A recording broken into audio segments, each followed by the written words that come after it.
Smiling to the Sunset Strip. Hello, hello, hello. Thanks for stopping by today. We are going to be coloring this Simon Says stamp image by Christina Warner called Furry Christmas. I stamped it with the Fisker stamp press with some StazOn ink, and here the transfer, because it's on watercolor paper, and it's slightly textured. I used hot press watercolor paper. It is still slightly textured, so I'm just taking a waterproof pen and kind of darkening some of the lines. Today for coloring, I am going to be using distress markers and distress ink pads and just a water brush. What I'm doing first, anytime I'm doing a watercolor image like this, I will go ahead and wet the whole image and then do a quick color wash. And I like to add layers of color. This way we can add into the shadows, and with the light wash, it keeps some contrast. So I'm using Walnut Stain and Vintage Photo. Vintage Photo is when I'm laying down first. And here I'm just starting to do some of the shading. And now I'm going to take black soot and I'm just coloring onto an acrylic block.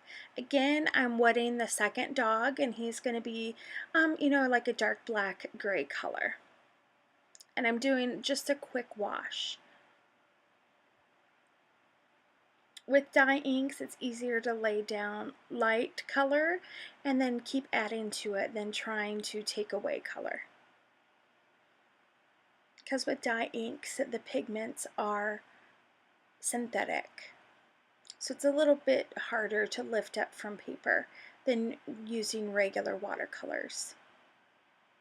And now I'm back to the brown dog, and I am doing Walnut Stain, and I am adding some shadows.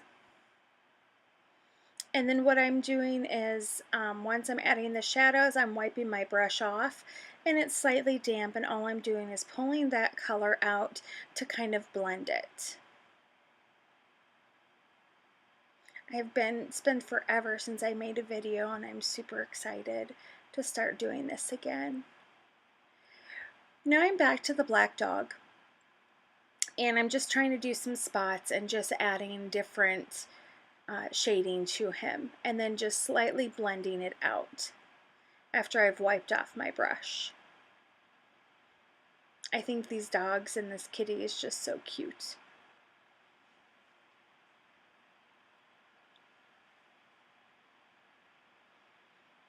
For me, I love turning the paper while I'm working. It's just much easier. Here I am using Barn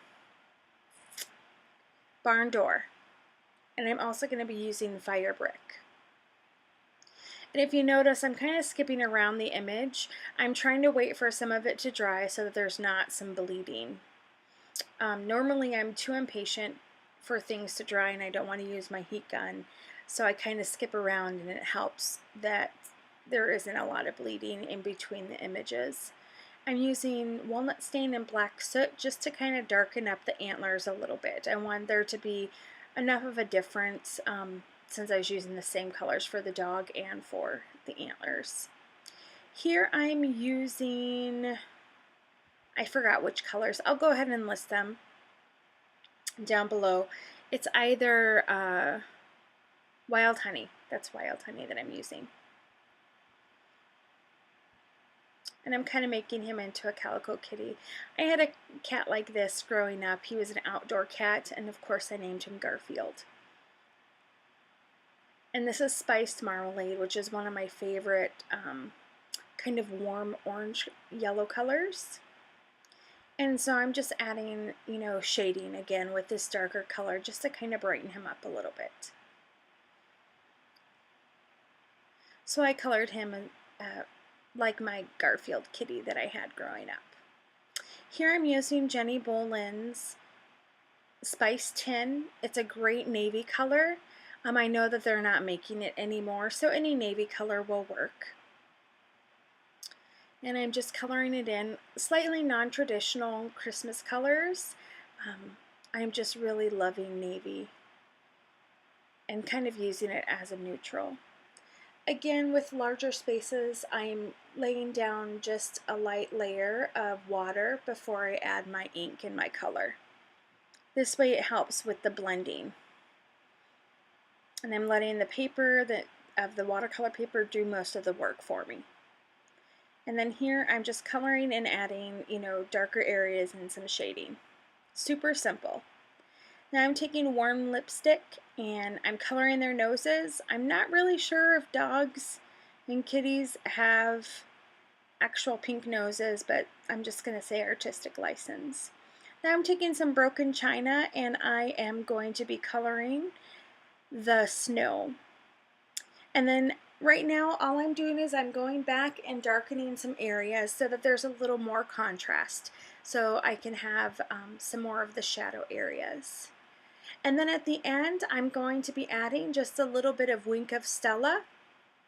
And one of my favorite techniques, I'm going to be using some soft pastels to kind of color in the background of the image.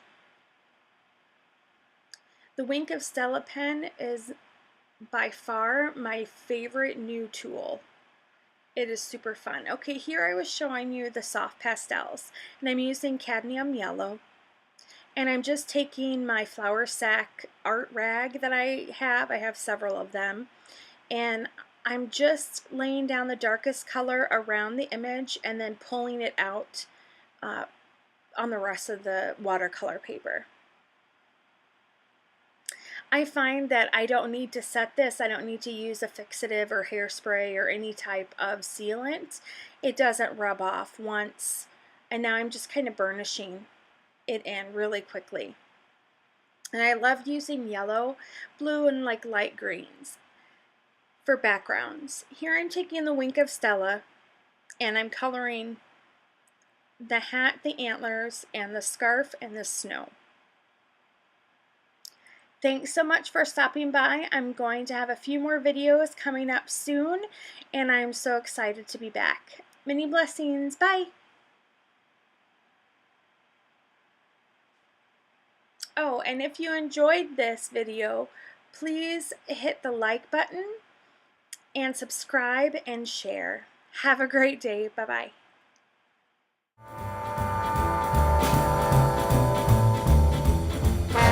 From Coney Island to the Sunset Strip, somebody's gonna make a happy trip tonight while the moon is bright.